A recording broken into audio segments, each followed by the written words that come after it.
বিসমিল্লাহির রহমানির রহিম। যারা আমার সঙ্গে আছেন সবাইকে আসসালামু আলাইকুম। আজকে দেখাবো এটা হচ্ছে পাবনা মাসুমদিয়া বিজ্ঞান স্কুল। আর আমরা যখন ডিসেম্বরে বাড়িতে গিয়েছি তখন এই স্কুলে অনুষ্ঠান ছিল।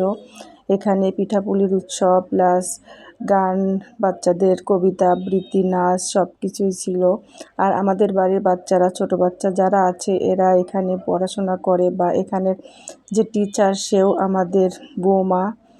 তো সে কারণে আর আমার মেয়েরাও আমার ভাস্তে বউয়ের সঙ্গে ওদের বাচ্চাদের সঙ্গে বারবারই ওখানে যাচ্ছিল অনুষ্ঠান দেখার জন্য।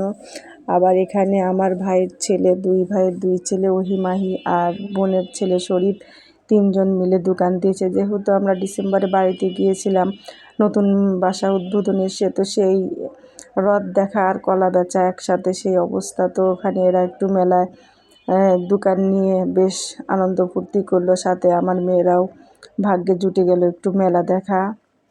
আর এখানে গিয়ে সবাই একটু এনজয় করেছে, যেহেতু বাসার পাশে। তো দেখলাম যে এলাকার সবাইকেই দাওয়াত করেছে, কারণ সব বাড়ির কিছু কিছু বাচ্চারা এখানে পড়ে। স্কুলটা বেশ ভালো। আমাদের বাড়ির মেজো ভাবি, তাদের যেহেতু মেজো ভাবির নাতিপুতিরা সব ওখানে পড়ে, নাতি নাতনি, তো মেজো ভাবি ওদের বাড়ির বউরা সবাই গেল, কিন্তু আমরা যাইনি। যেহেতু ঘরে বসেই শোনা যাচ্ছে বাড়ির একেবারেই সাথে, তো বাসার থেকে আমরা সব শুনতে পাচ্ছিলাম যে কবিতা আবৃত্তি, নাচ গান, অনেক সুন্দর অনুষ্ঠান হয়েছে। আর বিজ্ঞান স্কুলটা আমাদের এলাকার মধ্যে বেশ নাম করা, ভালো। আর এই যে লুবাবা, সে দোকানে গিয়ে দুষ্টুমি করছে। তো যেহেতু দোকানে অনেক কিছু এনেছে, আতর, টুপি, হাত মোজা, পা মোজা, ঘর সাজানোর জিনিস। তো বাচ্চারা খুব এনজয় করছিল, এরকম তো আর কখনো করতে পারেনি। আর আমাদের বাড়ির সব বাচ্চারাই গিয়েছে, সেই সাথে আমাদের বাচ্চারও সৌভাগ্য হয়েছে একটু মেলায় যাওয়ার।